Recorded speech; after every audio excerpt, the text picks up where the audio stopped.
Assalamualaikum warahmatullahi wabarakatuh. Kami kelompok 1 kelas 10 MIPA 1 yang beranggotakan 5 orang, yaitu Abdi Zaki nomor absen 1, Adelia Rizky Nur Azizah nomor absen 2, Alifa Pujara Masubekti nomor absen 3, Anggi Putra Nazaret Hasibuan nomor absen 4, dan Bayu Aji Darmawan nomor absen 5 akan mempresentasikan sosiologi tentang 3 bentuk akomodasi, yaitu koersi, kompromi, dan arbitrase. Yang pertama, koersi. Koersi adalah penyelesaian masalah dengan cara kekerasan atau dilakukan dengan paksaan untuk mendapatkan solusi yang sesuai dengan keinginan. Koersi digunakan untuk kontrol sosial apabila tidak terjadi titik temu dalam penyelesaian masalah. Koersi biasanya merupakan alternatif pilihan yang paling akhir setelah melakukan segala akomodasi yang ada selain adjudikasi. Cara koersi banyak digunakan untuk kepentingan pribadi dan bukan merupakan masalah yang melibatkan banyak pihak. Menurut KBBI, koersi adalah proses akomodasi yang menggunakan tekanan kepada salah satu pihak sehingga ada salah satu pihak yang lemah atas bentuk tindakan sosial yang telah dilakukan salah satu pihak. Koersi adalah cara yang digunakan untuk memaksakan pihak yang bersengketa untuk mengadakan perdamaian. Paksaan dapat berupa fisik maupun psikologi. Hal tersebut apabila dilakukan diharapkan dapat menyelesaikan permasalahan dengan cepat.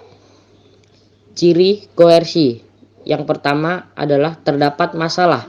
Untuk melakukan kegiatan akomodasi, syarat utamanya ialah permasalahan yang akan ditanggapi. Yang kedua, melibatkan dua belah pihak. Ketika terjadi konflik, pasti ada pihak yang berdebat.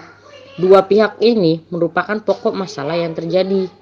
Yang ketiga, terdapat pihak yang tertindas. Penyelesaian dengan cara ini pasti akan ada salah satu pihak yang merasa dirugikan. Dan ciri koersi yang terakhir adalah menggunakan cara kekerasan atau kekuatan fisik.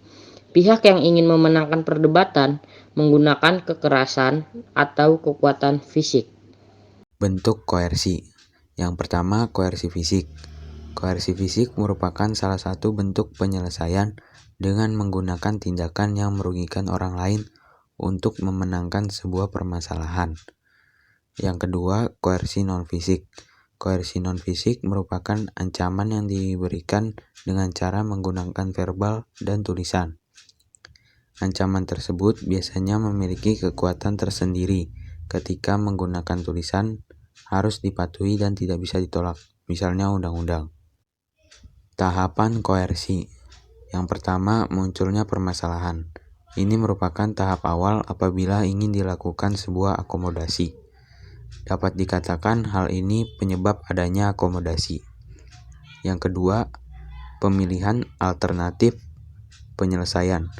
Pemilihan jenis akomodasi yang digunakan merupakan hal yang sangat penting berkaitan dengan permasalahan yang akan diselesaikan. Yang ketiga, mempertemukan dua belah pihak. Penyelesaian masalah dengan menggunakan cara ini biasanya banyak yang lebih pada tindakan yang memaksakan. Paksaan dapat berasal dari sebuah peraturan atau dari salah satu pihak. Yang keempat, pengambilan keputusan. Keputusan yang diambil bersifat sepihak, yang tidak dapat ditolak. Segala hal yang telah diputuskan harus diterima dengan baik. Contoh koersi. Yang pertama, mengintimidasi.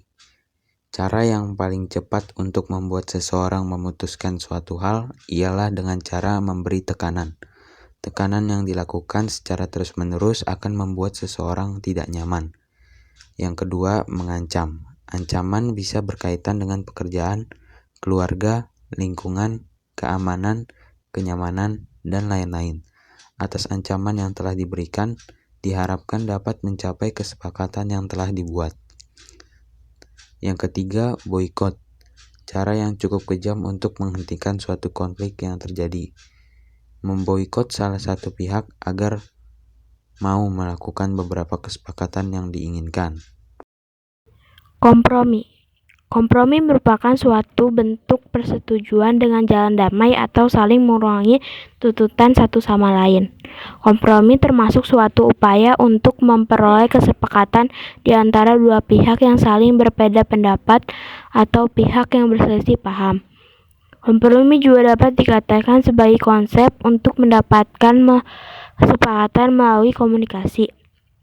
Kompromi juga termasuk dalam bentuk akomodasi, di mana pihak-pihak yang terlibat masing-masing mengurangi tuntutannya agar mencapai suatu penyelesaian terhadap suatu konflik yang ada, dengan sikap bersedia merasakan dan mengerti pihak lain.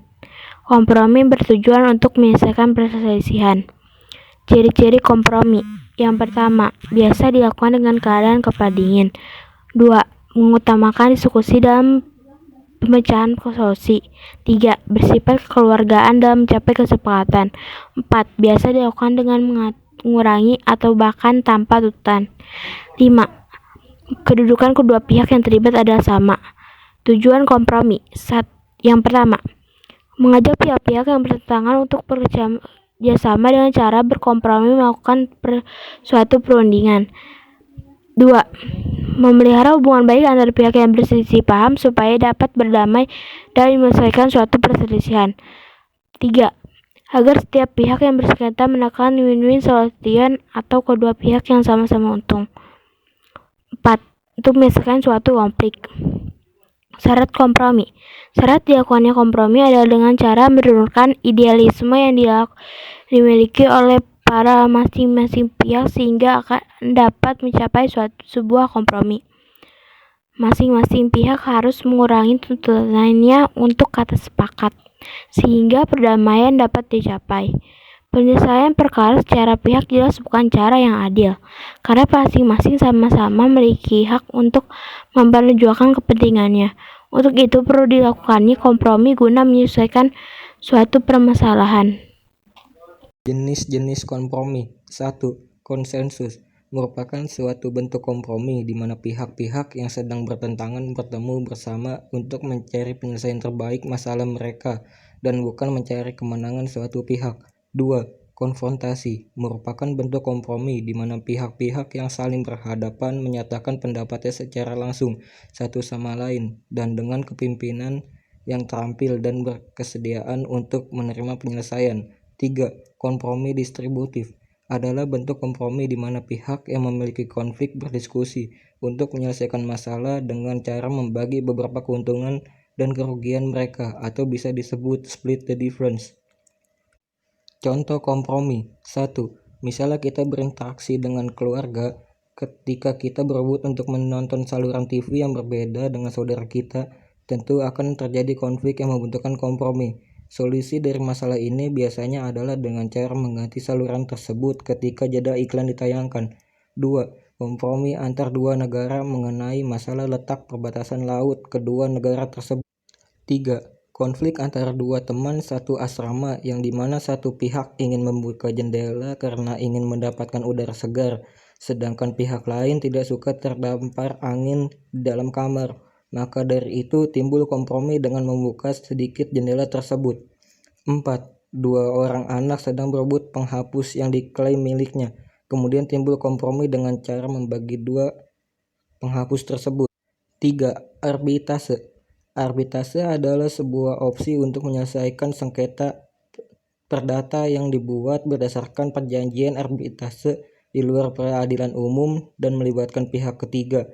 Perjanjian atau klausul arbitrase ini dibuat secara tertulis oleh pihak yang bersengketa sebelum melakukan arbitrase. Melakukan arbitrase ini pihak ketiga atau arbiter yang berperan sebagai pendengar, saksi, atau penonton akan membenarkan bukti dari kedua belah pihak untuk menjelanjutkan akan mengambil keputusan. Arbitrase ini dianggap sebagai bentuk penyelesaian sengketa alternatif mengganti jalur litigasi. Jalur litigasi merupakan proses dalam pengadilan yang akan menetapkan keputusan yang mengikat kedua pihak bersengketa. Dengan menghindari jalur litigasi, pihak-pihak yang bersengketa tidak perlu membuang waktu dan biaya untuk pergi ke pengadilan. Jenis arbitrase. Jenis arbitrase dibagi menjadi dua. Yang pertama adalah arbitrase institusional.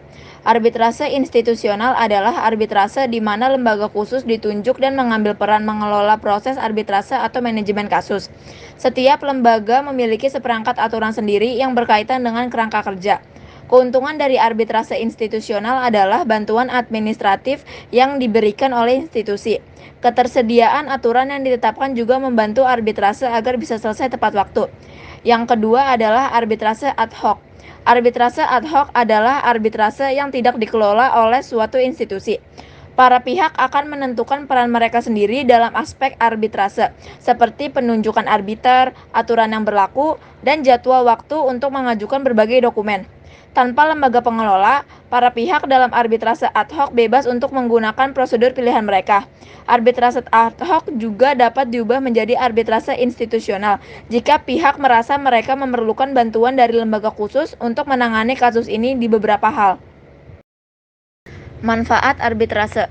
Ada beberapa manfaat arbitrase, di antaranya adalah 1. Sidang yang digelar tidak terbuka untuk umum. Kedua, proses sidang lebih cepat kurang dari 6 bulan. Ketiga, waktu arbitrase dapat lebih fleksibel dan efisien. Keempat, putusan yang diambil bersifat mengikat. Dan yang kelima, lebih hemat karena tidak ada biaya lain-lain. Contoh arbitrase. Yang pertama, sengketa Kemenhan RI dengan Avanti Communication Ltd. Sengketa yang terjadi pada tahun 2018 ini diselesaikan melalui arbitrase dengan melibatkan lembaga London Court of International Arbitration atau LCIA. LCIA memenangkan Avanti melawan Kemenhan RI atas kasus pembayaran sewa satelit Artemis Avanti. Pemerintah Indonesia dalam hal ini Kemenhan RI diwajibkan membayar kerugian Avanti sebesar 20.075 US dollar. Yang kedua, sengketa Bank Senturi menggugat pemerintah Indonesia. Sengketa yang timbul pada tahun 2014 ini disebabkan salah satu pemegang saham Bank Senturi, Hesam Al-Warak, menggugat pemerintah Indonesia. Kasus ini diselesaikan melalui ICSID Singapura dan dimenangkan oleh pemerintah Indonesia. Kemenangan ini merupakan kemenangan kedua setelah sebelumnya pemegang saham Bank Senturi yang lain, Rafat Aldi Rizvi, juga menggugat pemerintah Indonesia. Tuntutan ganti rugi pada pemerintah sebesar 19,8 juta US dollar pun ditolak sehingga pemerintah tidak harus kehilangan dana sekitar 1,3 triliun rupiah. Sekian presentasi sosiologi dari kelompok kami. Terima kasih. Wassalamualaikum warahmatullahi wabarakatuh.